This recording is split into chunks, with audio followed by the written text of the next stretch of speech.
বাংলাদেশ জাতীয় দল ছাড়াও ২২টা দলের সঙ্গে সাকিবের নাম জড়িয়েছে। কোথাও খেলেছেন, কোথাও আবার খেলার সুযোগ হয়নি। তবে তাতে আড়াল হয়নি সাকিবের ফ্র্যাঞ্চাইজ ক্রিকেট ডিমান্ড। কিন্তু সেসব এখন পড়তির মুখে। আর এখানেই প্রশ্ন দাঁড়াচ্ছে, ফ্র্যাঞ্চাইজ ক্রিকেটে সাকিব পরবর্তী যুগে হাল ধরবেন কে?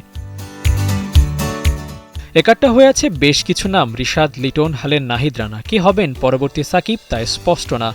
যদিও ভাবা হচ্ছে সাকিবের রিপ্লেস হতে পারেন রিশাদ। পিএসএল খেলে নাম কামানো এই লেগির ডাক এসেছিল বিগ ব্যাশ থেকেও। সাকিব হয়ে ওঠার শুরুয়াতটা বোধহয় হয়েই গেল।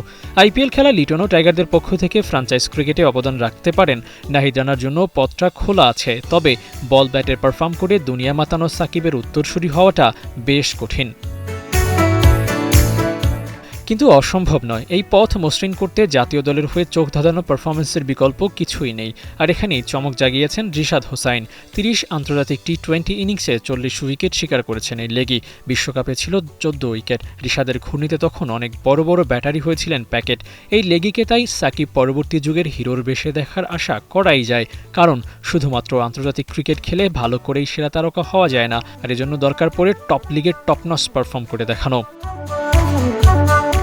বিপিএল পিএসএলই নয়, রিশাদ খেলেছেন গ্লোবাল সুপার লিগেও। ৬ উইকেট শিকার করেছেন সেখানেও। শুধু উপমহাদেশেই নয়, ভিন্ন মহাদেশেও যে রিশাদের পারফরমেন্স ঝলক ছিল উল্লেখ করার মতো। ২২ বছর বয়সী এই লেগের জন্য আরও একবার সুযোগ আসছে জিএসএল মাতানোর। Big Bash champion team Hobart Hurricanes দাওয়াত পাঠিয়েছে তাদের হয়ে গ্লোবাল সুপার লিগে মাঠে নামার জন্য।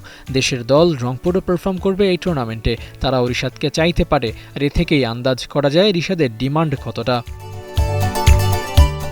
সাকিব পরবর্তী যুগে ফ্র্যাঞ্চাইজ ক্রিকেটের আইকন হতে পারেন রিশাদ হোসাইন। দলে একমাত্র লেগ স্পিনার হিসেবে রেগুলারলি খেলা এই লেগ স্পিনার কতটা ভালো করবেন জাতীয় দলের হয়ে তার উপর নির্ভর করবে ফ্র্যাঞ্চাইজ ক্রিকেটে তার পথযাত্রা। রিশাদ হয়ে উঠবেন সাকিব, এমনটাই প্রত্যাশা। আবু নাইম, ৭১।